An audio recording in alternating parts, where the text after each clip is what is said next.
research including... This incident today, it's an absolute tragedy and very sad news, but it does symbolise and highlight, as I said earlier, the food crisis in Pakistan that most people who live below the poverty line are facing. Is enough being done to tackle the crisis with the facilities, say, the government and the industry has today? No, not at all. What has happened today is a huge tragedy for any nation. But today 14 women died. What will happen tomorrow or day after or next year? Will it be more? Will it be in hundreds?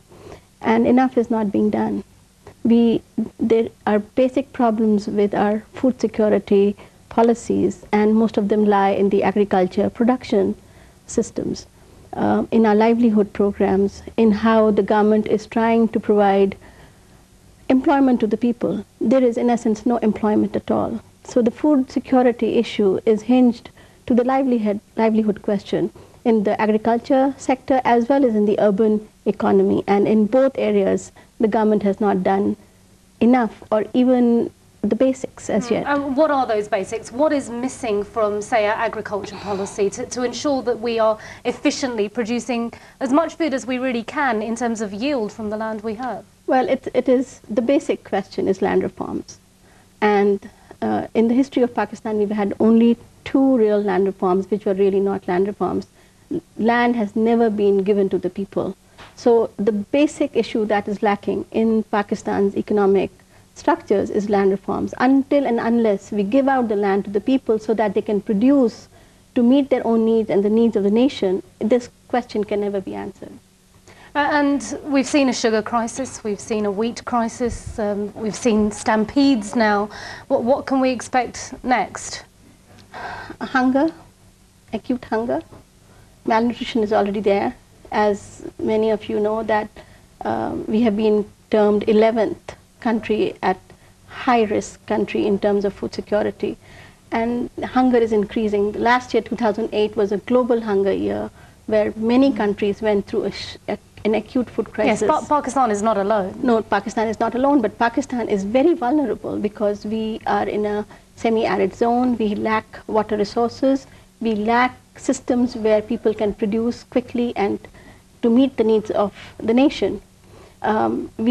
Instead of giving land to the people, land is being given to foreign investors. Every day, every newspaper, whether it's English newspaper or Urdu or any other language, Sindhi, it highlights that we are giving a land to foreign investors. Okay, now you're referring to a major story that we've seen recently, which I want to discuss with you. It's leasing land to the Saudis, arable land, which presumably they are going to grow crops on, use local people to farm it and till the land, and then take that food away, basically, which is pretty galling for a lot of people who read those reports.